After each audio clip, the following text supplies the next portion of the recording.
A very good afternoon to you, our viewers. You're welcome to this week's episode of the Round Table. Usually, it comes up on Thursday, because of the special things happening to our country this time around, we had to move it to today, Friday, so that we're able to give you more updates and have more fantastic resource persons in the house to dissect some of the major issues that we'll be talking about today. I have with me the chairman of our editorial board, Mr. Obafemi Obadare. Good afternoon, sir. Thank you very much for being a part Good of this. afternoon. Yes, and I have to my left Imole Oyedeyi. I beg your pardon. Of course, I think I should know that Imole Oyedeyi with us here in the studio. And usually we have 3 topics on a show, but today we are going to be talking about the first year of President Bola Ahmed Tinubu in power, May 29, 2023. All the way down to May 29th, 2024. What has been the impact of this government on the numerous millions of Nigerians living in the country and even abroad? How has its governance style and pattern impacted positively or negatively? Mommy Ada living in Owerri, Daddy Femi living in Oshogbo, and Pa Musa somewhere in Katsina. The average persons on the streets, the businessmen and women, those that import and export, everybody, how have their lives been positively turned upside down? Negatively turned upside down or positively impacted? I think I'll be starting with our chairman of the editorial board, and I think it's important for us to start with security, because security is meant to be the backbone of any thriving nation. If a nation is not secure, we can't even be talking about food, we can't be talking about employment and all. Statistics have shown that over 4,000 persons have died from banditry problems, Boko Haram problems, and insecurity challenges in the last 1 year of this administration. Is that a pass or a fail, sir? It's a fail. It's a continuation of the Buhari years. So, the surprising thing is that you thought someone like Tinubu will have a handle on the security situation. But it's still the same. It might not be worse, but there is certainly no improvement in security. These days, Nigerians sleep with open eyes. Nobody can shut their eyes in anywhere in the country. Nobody is safe. You remember the Okwama killings?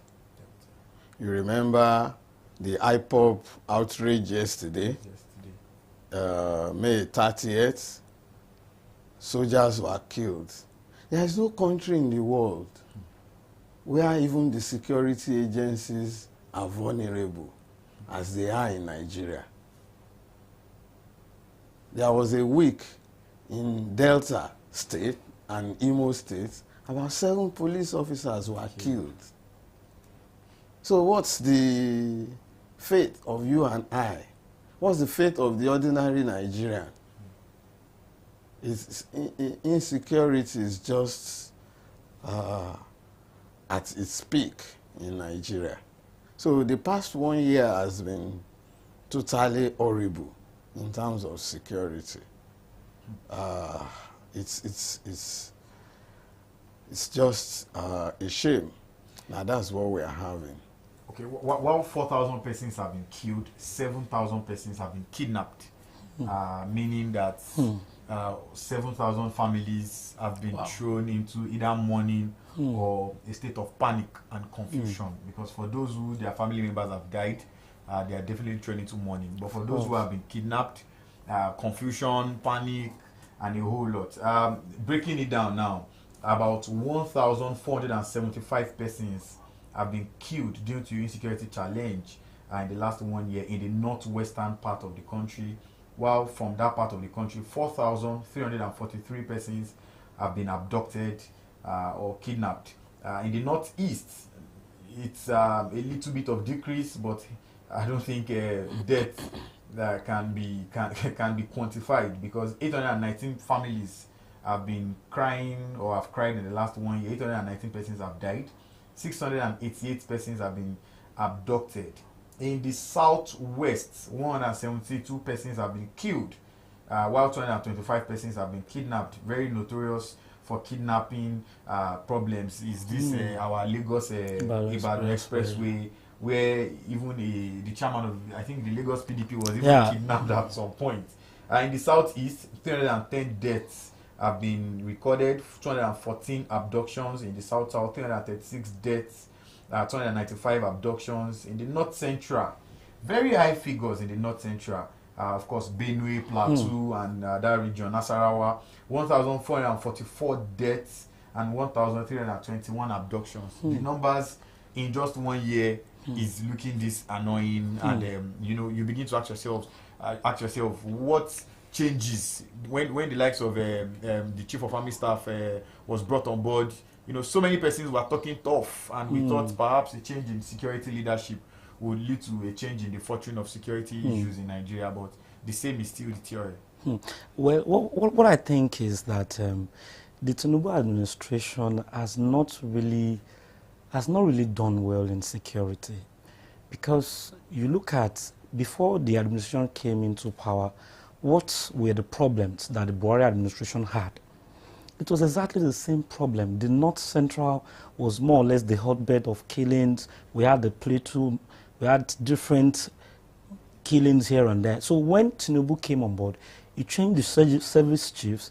We're thinking maybe these new service chiefs were going to come up with new ways by which they can, change the way things are done. But it's almost 12 months after, we are still back to the same route.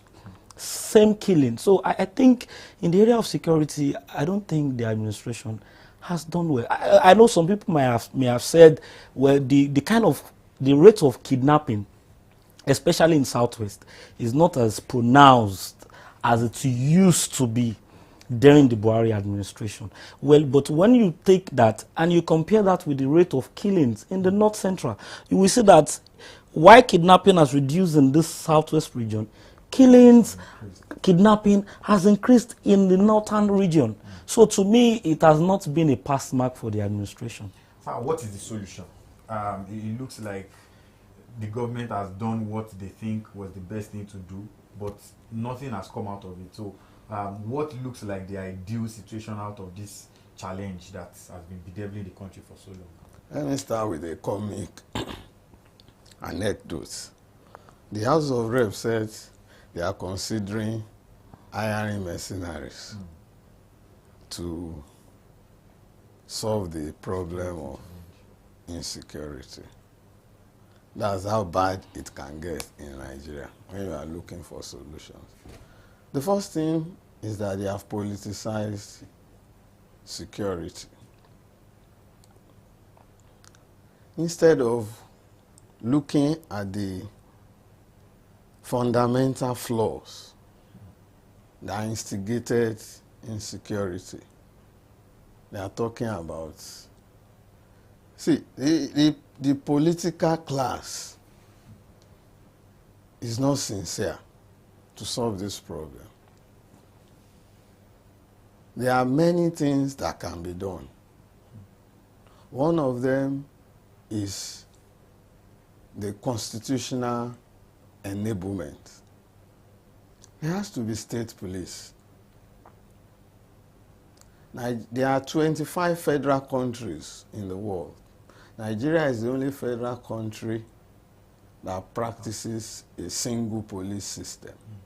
It cannot work. There is no way you can defeat insecurity with a single police. The police say they have 371 officers.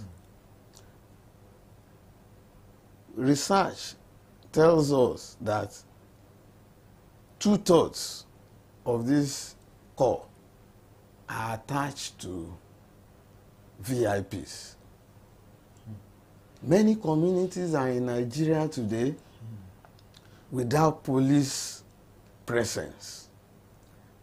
You go to many communities, no police presence, because the VIPs and the elites, they have shared, they have cornered, as you put it, the police.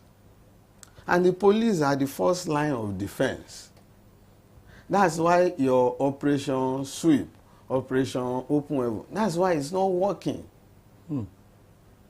There was an incident in Katsina the other time, I think it was last month. It was this month, May.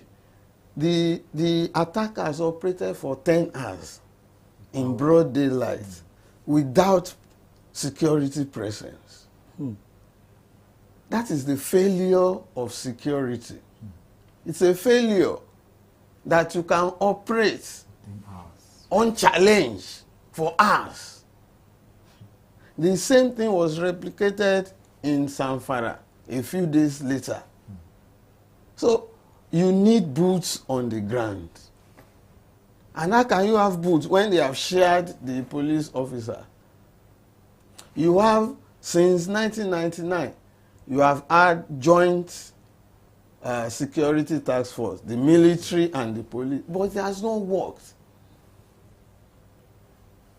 So you need state police. Many persons have argued against state policing because of the numerous demerits that might come from the system, being that the political class can hijack them for various reasons. You are talking about the governors. The governors, exactly, sir. The governors can hijack them and make use of them for many reasons. The Rivers example, the numerous examples that we can take a look at.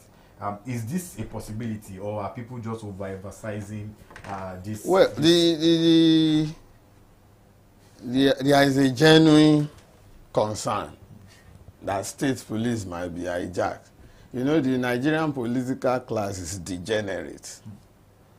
They have no scruples. Members of they can go to any length to do anything. But that's not enough to stop state police. It's not enough. The federal police are abused all the time. What they are doing with journalists today is abuse. The ones you assign to VIPs illegally is abuse. What caused the NSAS movement? It's police abuse, and it's federal police. So you have to find ways to address whatever might be the problem. It's going to be a continuous effort to amend, to recalibrate, to restructure the policing system. But you are joking if you thought you will solve the problem without state police. All right. One of the things this president promised while he was campaigning was that he was ready to take the tough decisions. And indeed, he took some of these tough decisions. On the very first day in office, many persons have said that perhaps he didn't do enough due diligence. Perhaps his team were too eager and in a haste to show to Nigerians that they were ready to perform. The now famous statement, fuel subsidy is gone, was the beginning of the challenge of millions of Nigerians. I'll be coming to you now in petrol moved from 238 naira to 701. And somebody even said this is in certain places. Somebody bought petrol in Zamfara, I think 2 weeks ago, and the person said he saw the fuel pump. It was 850 naira in Zamfara. Same thing in Plateau State.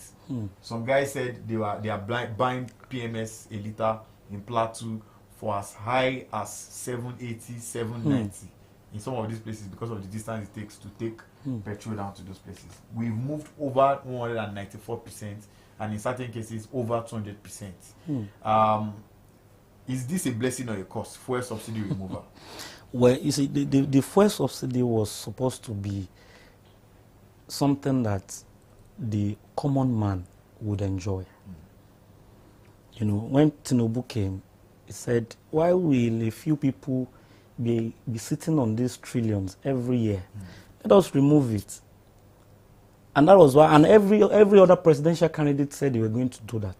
But it was believed that when they removed the subsidy, the excess funds that goes to the state and local government will have direct impact in the lives of the people.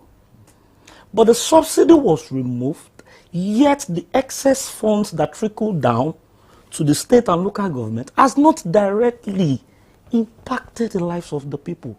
You talk about projects, you talk about social interventions. What we have seen is social interventions being used as vehicle to siphon public funds. So it's more or less that you collect subsidy from me. As me, I'm expecting that you're going to use that subsidy to improve my livelihood. You did not remove it. Now it's more or less that the subsidy you remove, I can't even see it. So it has been a curse. And it was supposed to be a blessing.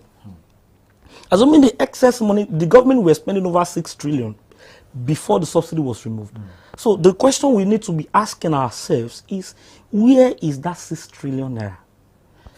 The federal government, the state government, the local government, they've all got excess funds since that subsidy was removed. What have they done with the money?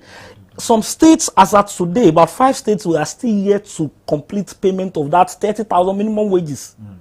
It wasn't on last week. There was a story we heard that some teachers were being paid 8,000 naira per month in Zamfara State. And Zamfara State is one of the states that has received that excess funds since the subsidy was gone. So it's more or less like you collected this, we gave you this subsidy, thinking you're going to exchange it with more policies that will impact our lives. But instead of you giving us back that same subsidy in form of projects that will impact our lives, you have siphoned the money, and we can't really see what where these monies are being used to plug. Sir, still talking about subsidies. The forex subsidy was equally removed, saying that the government was saying that there was no need for the government to be paying for a few persons rather than allowing us know the true state of the naira, that we should know what the naira is truly worth and all that. And because of that decision, fuel subsidy is back. So they removed fuel subsidy at first, but because if we are praying for the true state of PMS from the international markets, perhaps we will have gotten into a war already. So the government is now paying the same subsidy that they removed. Sir, is this government not sounding confused? Yeah, you got the reward right. There is a level of confusion. You know, the economy is complex. The economy is indeed complex. So there is a level of confusion. My major worry was that Tinubu was too eager to remove the petrol subsidy. He was too eager. In fact, as the Buhari government gazetted it, petrol subsidy was still to last till June 2023. Yes, sir. But you came in May 2023 and you said petrol subsidy is gone. So there is no way you could understand all the arguments, all the pros and the cons of subsidy removal. Nobody is saying retain the subsidy, but in other places, government don't do things like that immediately. They don't do things. They will give a timeline to implement policies. Yeah. That's what Tinubu should have done. In fact, he confessed in Paris that Alake and the other guy, Anedu, they didn't put it in the speech. That something just came over him, and he made that he got one boldness and removed it. So, but governance is not like that. The fate of millions of people, businesses, are tied to government decisions. So when you just suddenly act like that, it leaves a lot to be desired. So there's a bit of confusion, and you will see there was urge. Yeah. The president who said petrol subsidy is gone. is the one who gave 90 billion naira for Hajj. Subsidy for Hajj. Come on. You don't. It's a contradiction. It's an economic contradiction for you to do that. If you say you want subsidy gone, let it go. You are the same person who removed subsidy for band A electricity customers. Since we are even here now, sir, electricity hike as well has happened because subsidy on electricity has gone. So since we are for there band now, A customers, band A customers, yes, and it's supposed to trickle down after some time to all other customers. Users. But personally, we've interviewed many band A customers that have said that the amount they are even paying now is stressing their life so much that they are even thinking, please take us to band any other band so that we will not be paying 10,000 naira a week. Some are even paying as much as 20,000 naira a week for electricity. Same as education subsidy has been removed because federal schools that pay 14, 15, 16,000 naira per session are now paying as much as over 100,000 naira. Yes. So these subsidies. Now, what is the usefulness of government when we do not have any? What's the gain of the average Nigerian for being in Nigeria? Well, you are talking about patriotism. An American president said, do not think what America can do for you, but what you can do for America. Maybe that should apply to Nigerians. But seriously, Nigeria is a very harsh country.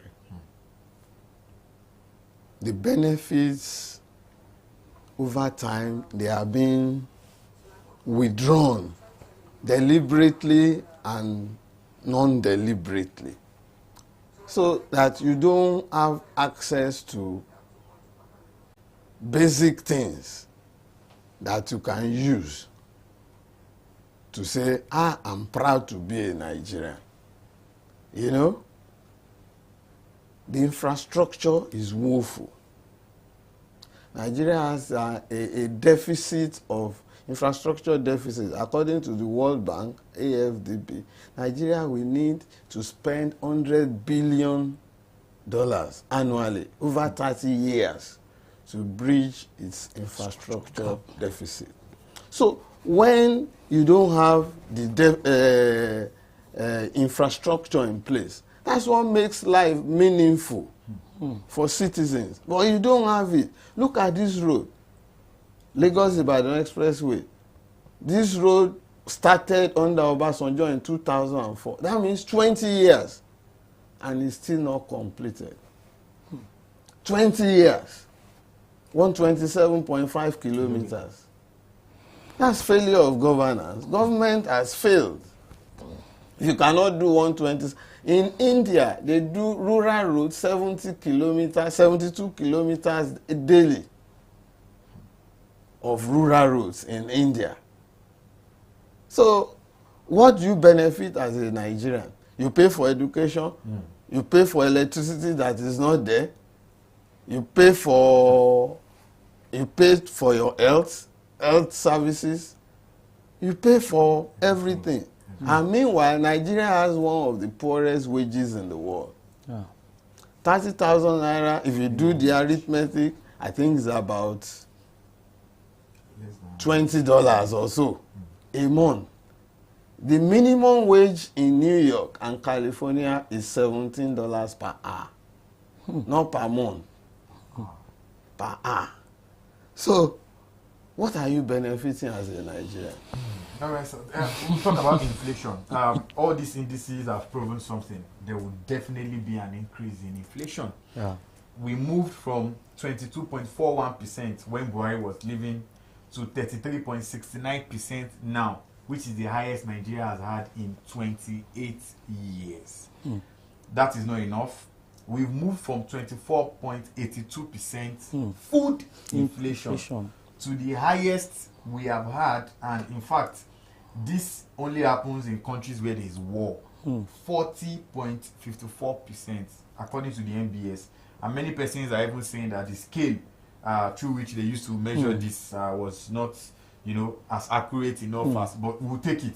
40.54% inflation now.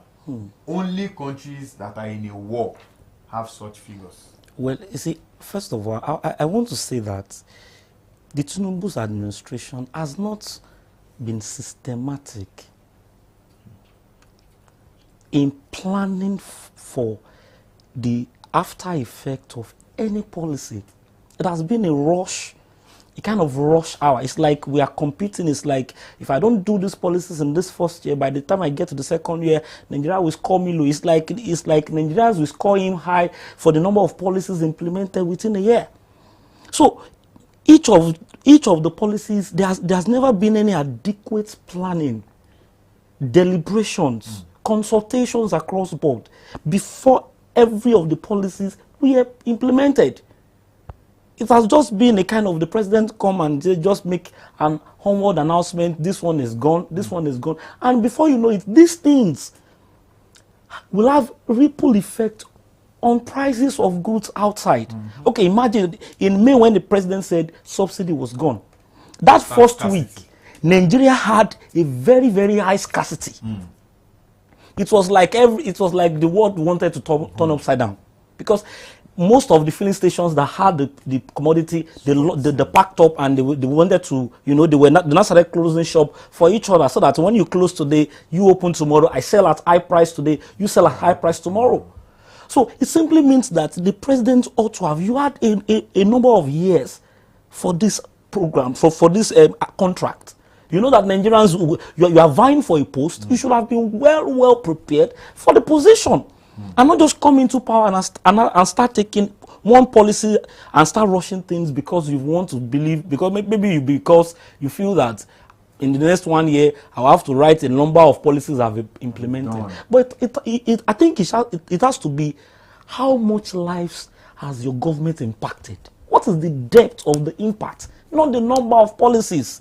Impact and not number of policies. This food inflation, sir, is biting at a very crazy level. Tomatoes of 9,000 naira. I saw a picture of a friend of mine, and he just snapped the thing and put it on what looks like a small platform. What is the solution to this? At least food first. Gari, rice. These are things that Nigerians eat on a daily basis, and now it's even going out of reach for the average Nigerian. That's a question that affects everybody, even me. It affects everybody. And I'm happy that the Federal Consumer Protection Council did a study. The result was published, I think, in the newspapers yesterday or today. And they went around the markets to get first-hand information from the people and the market leaders. And there were two things: insecurity and the removal of petrol subsidy. Those are the two major things. Farmers cannot go to the farms. The North Central is the food basket of Nigeria. Niger, Benue, Plateau, to some level, Kogi, Nasarawa, Kaduna. No, Kaduna is in the northwest, but they are the food belt. That's the food belt of Nigeria. On Christmas Eve in Plateau State, they went to some communities in 3 local governments and slaughtered about 200 people. Those are farmers. Farmers in Niger State, during harvest, the bandits collect tributes before you can pass through. You can go to you can access your farm. When food trucks are moving, the bandits waylay them and collect. So insecurity is a major problem. And I'm surprised that the president has not woken up to this reality. And the second one is the cost of transportation. When you remove petrol subsidy, you gain some and you lose some. You have to weigh what you are gaining and what you are losing. Yeah. In respect of food, you have lost a lot. Because you see, when those the middlemen are moving food products from the north to the south, it's either they use diesel or they use petrol. You are a country that doesn't have a train service to move goods en masse. So by the time you buy petrol at 800 naira per litre, it will affect, seriously affect the cost of the end product that you are selling in the market. And meanwhile, there are middlemen who will hide their own. So those are the major. What is the quick fix solution that can at least serve as support to millions of Nigerian homes? I can't think of any. Just do your security. Just do your security. That will probably take years. Yes. Maybe 6 months or so. If you have a good security plan, you can remove all the bandits. At least you can start removing them gradually so that people can return to the farms. Certain persons have said that we should throw open the borders and at least say in the next 1 month, 2 months, things will begin to regulate a little. While looking for a solution, is that not setting the economy aback? Yeah, you see, the thing is that I think the best solution is what that he has said, which is to address that security challenges. The problem we have is that where the bulk of our foods comes from, it's been ravaged by bandits. You don't understand. It's like these are the people that gives you food, and the people that gives you food can't go to where they get that food. So I think the president, I don't know why the president is not really saying it this way. We saw them, it was not yesterday or 2 days ago, they were jumping on a new anthem. And people were asking questions, is that the next thing to do? When bandits did not allow people to go to farms. In Plateau. And these are places where we get our foods. Now, that's why the problem is whenever those northern states break down, the entire country suffer. Yeah, they catch cold. Because that is where you get the tomatoes. That's where you get virtually all the foods we eat. So I think the administration needs to address that. In fact, those states like Plateau, Zamfara, Benue, that have been ravaged by these bandits. I think something needs to be done to address those 3 states. Because the farmers in those states need to go to farm. They need to. While other things are increasing, there are certain decreases as well. And our foreign reserves, when President Tinubu was coming on board, was $35.9 billion. As of today, it is $32.74 billion. In 1 year, we've lost plus or minus $3 billion. Perhaps in the next 2 to 3 years, if you say 333, that's probably close to 10 billion if we continue at this level. So, foreign reserves are being depleted, aside other negatives that we have been seeing in the last 1 year. Since 1999, the only government that has seriously worked on the foreign reserve was the Obasanjo government. When Obasanjo was living in 2007, the foreign reserves were about $47 billion, and excess crude account was everything totaled about $60 billion plus. Obasanjo had an agenda.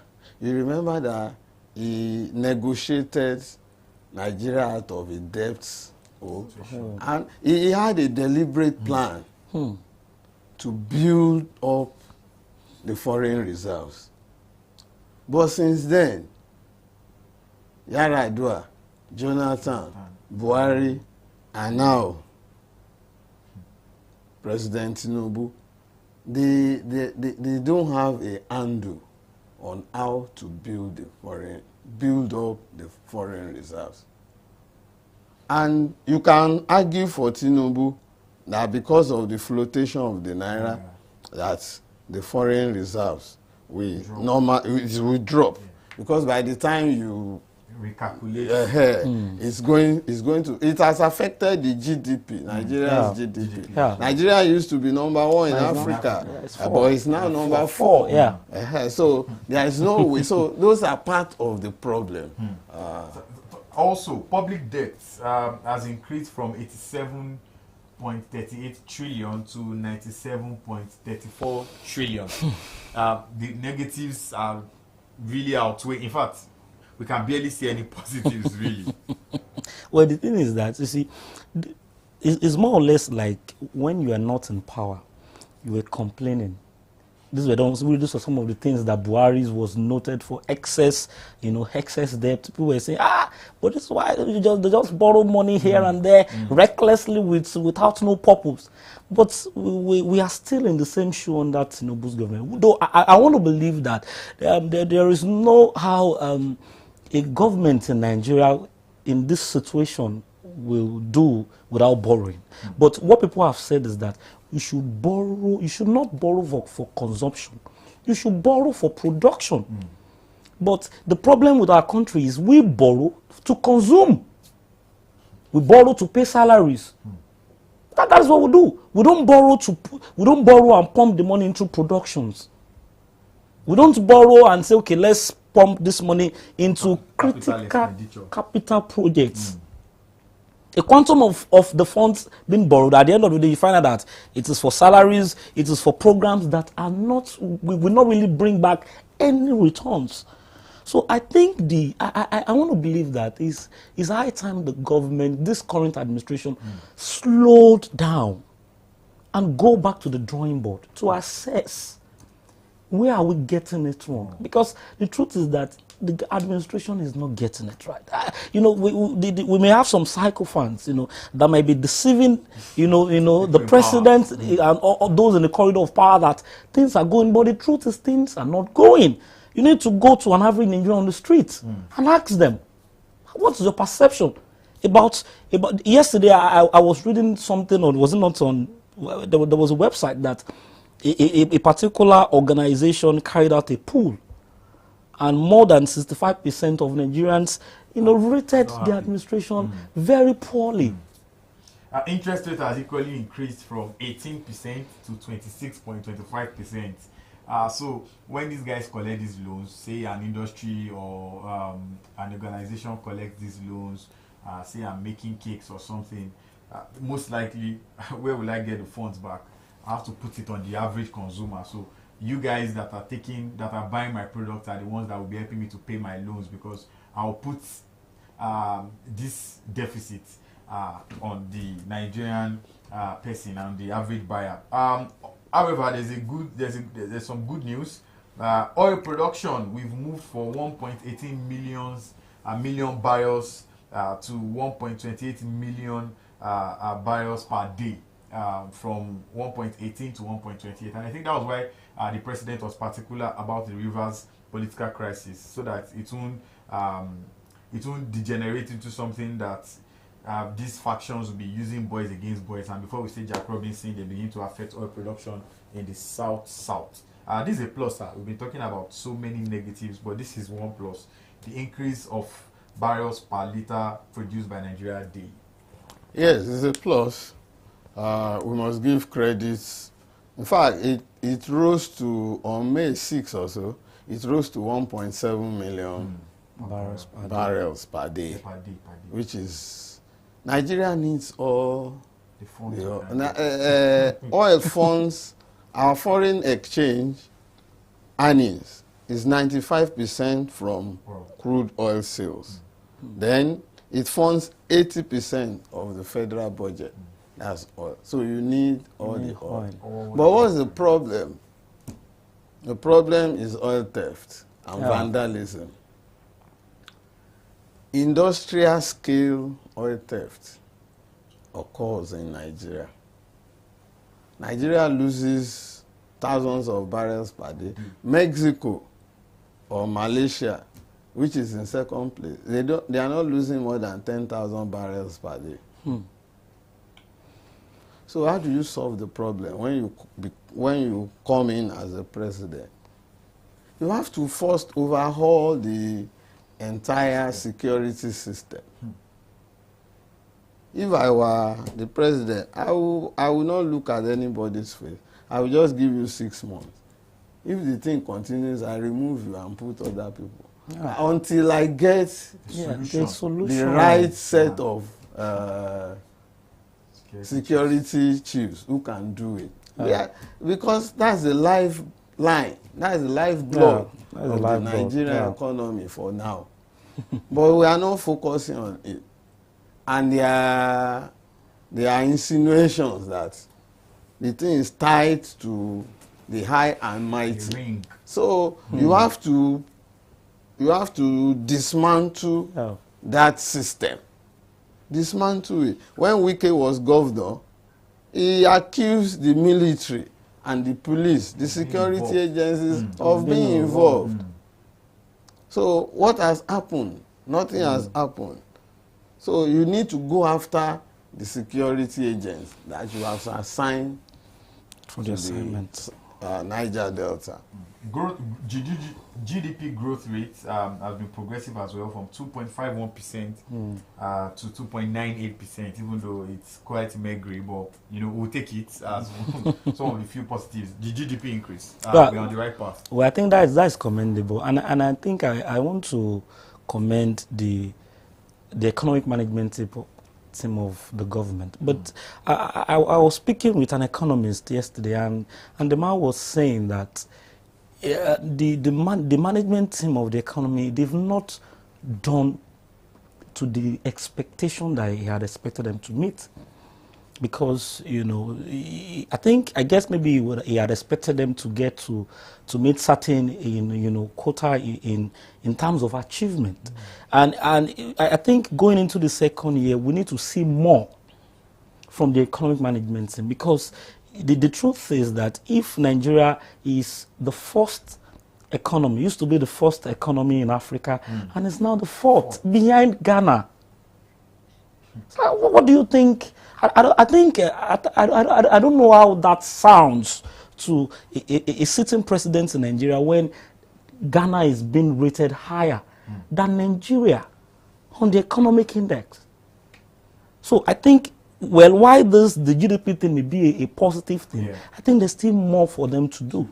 The exchange rates when President Tinubu came on board was 461 naira to $1. But of course, we know it fluctuates now between 1.4, 1.3, and 1.5. There was a time it was 1.5 plus and all that. Over 230% increment, and FX subsidy too was gone. I think one of the most busy men in this administration has been the CBN governor. One press release a day to sometimes twice in a day. Sir, how do we really get it right? Because we know that if we do not attract businesses and do a lot of exportation, and we rely on our import system, there's no way past this except we bring back subsidy. There's no easy solution. But one of the things you could do is to make Nigeria a productive economy. You have to trigger the productive capacities of Nigeria. And that's why we are concerned about security. There's no way you can trigger productive or productivity in Nigeria if you don't have security in place. So it's tied to your FDI. Foreign direct investments. Yes. So the American company that make diapers 3 years ago or 2 years invested $100 million. Now is exiting the country. And they complain mainly about energy costs. So you have to make Nigeria a productive economy. How do you do that? Political economy is very important. That's what we talk about restructuring. Because what you are doing now is to share. You just go to the center. And that's the most dangerous thing happening in Nigeria, that sharing, is the most, it has made everybody lazy. People don't think again because they know at the end of the month something will come from. Unlike the First Republic, when the regions were competing. So without competition, without productive activities, the Naira cannot appreciate. The Naira can. So you have to make Nigeria a productive economy. Even in agriculture, you import staples, rice. Nigeria is the highest cassava producer in the world. But we are a net exporter of ethanol, a derivative of cassava. Nigeria imports palm oil for industry. Nigeria imports maize for industries. For poultry, for the poultry industry. We have so you have to make Nigeria productive. That's the only way out. But there could be a small window. If you start if Dangote refinery start producing, I was coming to Dangote immediately petrol. After this. Yes, okay. They said it will June, July, we'll start Dangote refinery, because we are almost calling it we. It's not ours. It's Dangote owned. Even though we have a percentage there, but Dangote refinery. I think I should just push this very quickly to Imole. Dangote refinery will start producing petrol.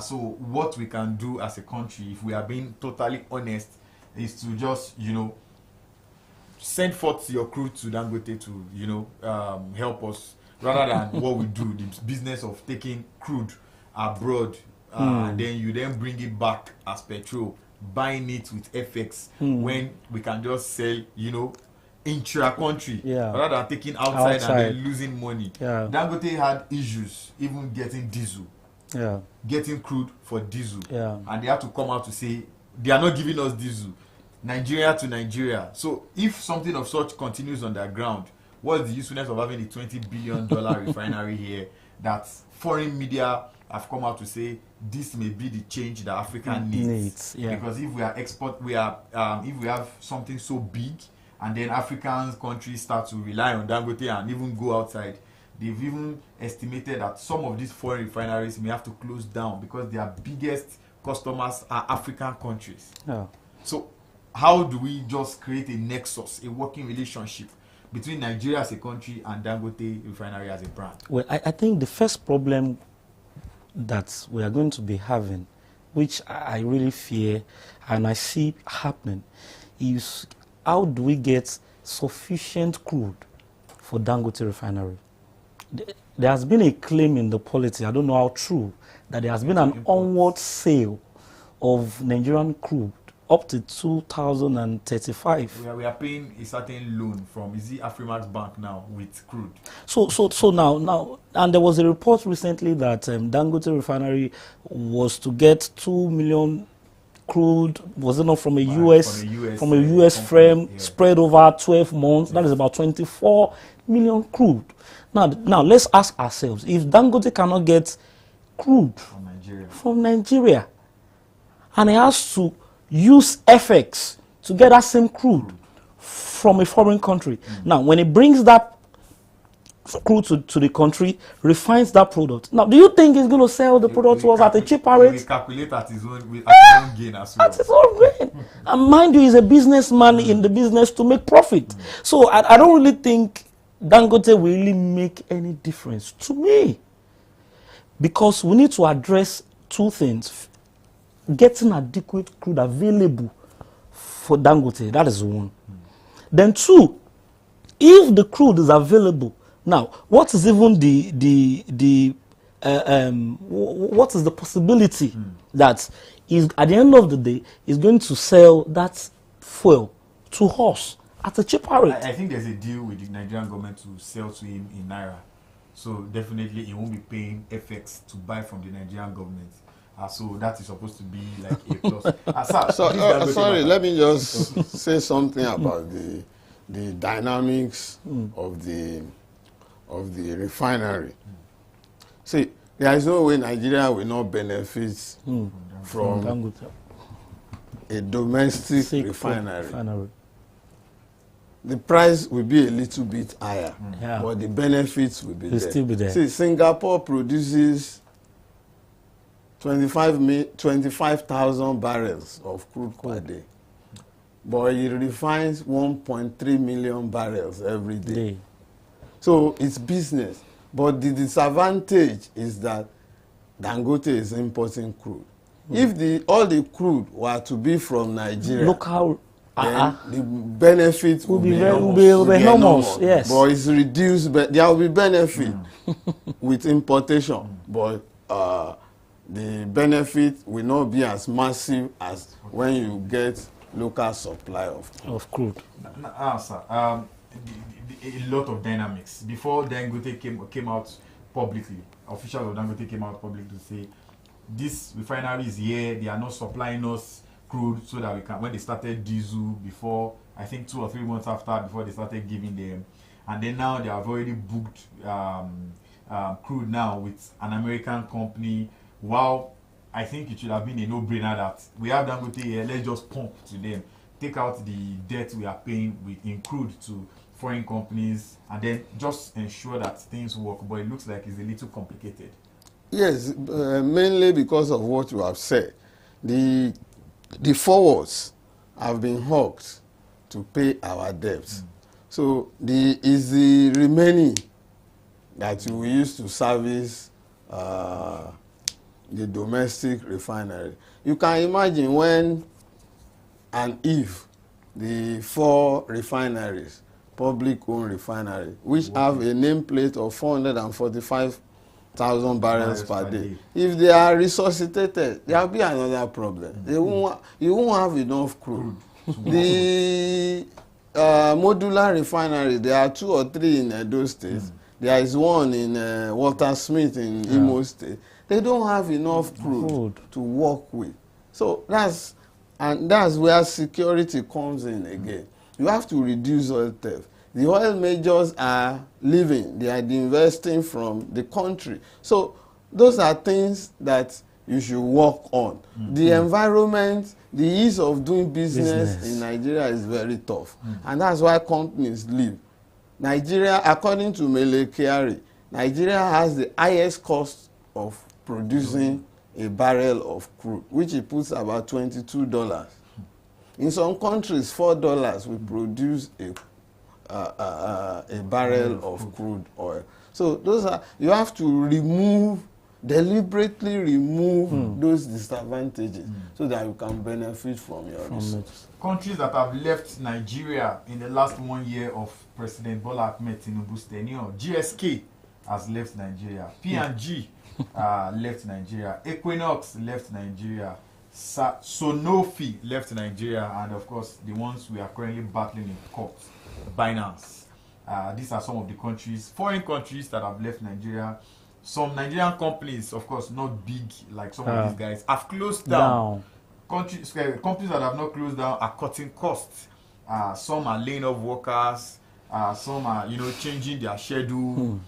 Some have rationalized how they make use of certain equipment. As diesel is well over 1,400 naira per liter.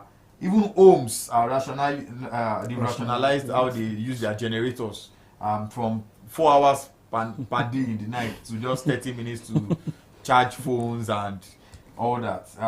It's a rationalizing period for many companies and Nigerians in general. Yes, obviously, that is the reality. But you see, and that's why I said the government needs to go back to the drawing board. Because when a business is operating in a country at a very high rate, at a very high cost, there's no how the business will not fold up and leave. So the government needs to address that first, that ease of doing business. Make the environment business friendly. So that one thing that will do is that, aside the fact that it's going to preserve the lifespan of the existing business, it will also attract investors, because they know that once they come into the country, there is a business friendly environment that will not suffocate their business within the first 5 years. But when investors knows that even the existing businesses in the country are already living, how will they come in? So let the CBN and the president, let them address that ease of doing business. It has to come down. Then they need to address the issue of power. It is central to everything you do in the country. It is central. Because if people they pay very highly for energy, for electricity, now it's going to have a ripple effect on what they process out of their company. And it is the consumer that bears the cost. So I think the federal government needs to address that issue with power. All right, very quickly, let's talk about student loans. The president promised it in his campaign. He was very particular about student loans. He wanted the American credit system something similar to the American credit system where the son of anybody, the son of a nobody can go to school. The son of a nobody can, get admission and all that. But now it has finally come on board 1 year after the president came on board as president. They are starting with federal schools first. Sir, we've never had this before in Nigeria's history, something like this. Is this something that can work? Nigeria is such an unpredictable territory, a country. You remember the Anchor Borers program. It took off excellently well. But the last figures released by the World Bank, CBN, were very, very disturbing. Because farmers are not paying back. Those who got the loans are not paying back. Look at AMCON. The good intention. AMCON saved the economy. Because if the banks had collapsed then, the whole economy would have collapsed. AMCON saved it. But some big men, they have refused to pay back. And Nigeria is such a country that graduates, when they graduate, they don't have jobs. So how are you going to force somebody who has no job to pay? So I hope it's not robbing Peter to pay Paul. I hope the loan will not take the place of scholarships, grants, bursaries, and what have you. Every serious country has those things in place. Scholarship, bursaries, not necessarily loans. You can talk about loans and to be successful in a country where people have income. Are you going to hold the parent of someone who is earning 30,000 naira a month? It doesn't make sense. The government should focus more on scholarships, grants, bursaries for people who want to go to school. That's what I mean. Still talking about a new entry into the Nigerian political scene is the Nigerian Consumer Credit Scheme, where the president while campaigning said nobody needs to have 25 million naira in his account, and then he will use that 25 million naira to buy a piece of land and build a 3-bedroom flat somewhere in wherever.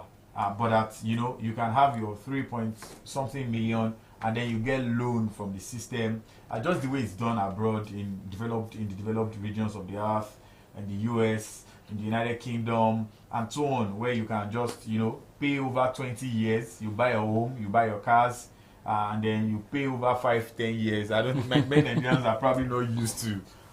We are this. I want to go and buy my house. And you take money, you buy it. Not 15 years. But they are saying that they will start with government workers first. I think it's safe that way, because if they allow, there's a possibility that if they allow any, set of Nigerians access to, especially young people, they may just take some of these funds from 2-3 sources and be on their way to Winnetoba in Canada. But they are starting with government workers first. And what do you see about this? 1.6 million Nigerians have already registered.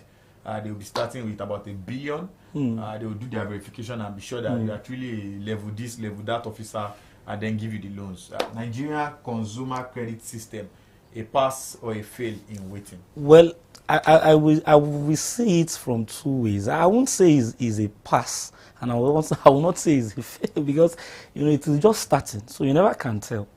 Now the question is, will the 1.6 million people that have accessed it, will all of them get it at the end of the day? They've not, as of now, they've not confirmed the number of persons that they are going to give, but 1.6 million persons have already applied. So one thing about social intervention programs in Nigeria is always prone to corruption, whereby few people will just sit on the phones, and they will just bring their cronies, their brothers, and and the masses, millions of people will not access it, and they will come on TV the following day and tell you 5 million people have accessed. How can you verify that? Do you want to go and count? If they tell you the 5 million people are spread in Kaduna, Zamfara, how can you verify it? You won't know. They will just bring few people. You remember what happened during the cash transfer program. Right. They will just carry funds. They will just arrange it, carry some people and be giving them. But the following day, they tell you they spent 5 billion. And you will say, the money we saw on that, is it up to 5 billion? That's cash. Program. So I want to believe that the best thing is for the government to address the ease of doing business, go into prioritize production, things that we have direct impact on everybody. Because all these selective interventions, at the end of the day, it's better, it's good if those handling it will really be honest and do it creditably well, by not using that platform to enrich their family pocket. But how can you prevent that? How can you? We know what happened to those past intervention programs and how they ended. Some were abandoned. Some were even abandoned with billions. So the failure of the past is more or less giving us a doubt whether this will actually succeed. Okay, we've exhausted 1 year of President Tinubu's 4-year contract with the Nigerian people. It's up to Nigerian people to now decide to renew or not in 2027. But one thing is certain, he has 3 certain more years to use. Sir, we have 3 more years to use for this president. If we don't know if we decide to say I'm going for a second term, but that is official, that is recognizable, that is sure. 3 more years. Is it likely to be 3 more years of pain, or 3 more years of agony, or are we looking at 3 years of prosperity? I'm not a betting man.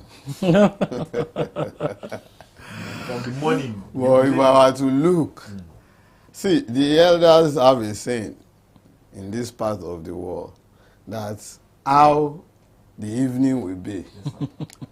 You can know from the morning time.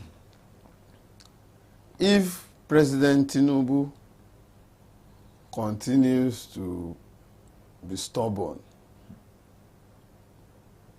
and he doesn't consult, he just does things on the spur of the moment before, the situation might not improve much. But some things can help me. Providence can help me. If the refineries can truly come on board, if you can work on oil theft, reduce it, so that they are at least, because 30 to 40% of our forex is used on petrol imports alone. So if Tinubu decides, I want to end this oil theft madness, let the domestic refinery project, let them have crude. It will help the economy. It will help. Another thing you can do, which I don't see, is to privatize the commanding heights of the economy.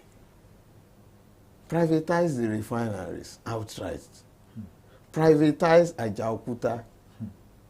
That's what a lot of money is going to those holes. So privatize them. You will get, the government will be able to have money. Then you have to cut the cost of governance.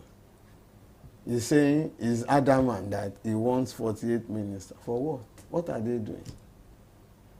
He travels overseas all the time. That's a lot of hemorrhage on Nigeria's finances. Lastly, the president brought out some of his ministers to the assembly ground to come and address Nigerians, you know, on what they've done in 1 year. And, and then people are beginning to ask what was going on. Very quickly, we've not seen a situation where, hey, everybody come and start telling people what you are doing. Was that a good or a bad thing? Well, to me, I think it's good for Nigerians, because at least Nigeria were able to see the ministers come and tell us what you've done. But I think it has been bad for them, because that's given them a bad result, because what they had expected they would get from that ministerial assessment was not what came out, because it subjected the ministers to more public bashing. So I want to believe that it has been positive for Nigerians, and it hasn't been positive for them. Okay, some other persons have said we didn't vote for these ministers. Mr. President, if you want to bash them internally, come out and give us the goods. Okay. All right. It's been a wonderful and an unusual episode of the Roundtable. We had one topic all through, and we had it on a different day from the day that we usually have this show. This show will be back next week, Thursday, 2 p.m. By the special grace of God. We want to say a very big thank you to the chairman of our editorial board, Mr. Obafemi Obadari, for being here with us this very wonderful afternoon, despite his very tedious and a very busy schedule. Thank you very much as well to Imole Oyedeyi for being on the program this wonderful afternoon. A very big thank you as well to you guys for watching, wherever you've been watching us from. And a very big thank you to the production crew who have been up and ensuring that this program does not fail. My name is Shegun Dwa, and I say have yourselves a fantastic weekend. It's a weekend that leads us into a new month. Have a very great beginning to the month of June. Stay out of trouble. God bless you.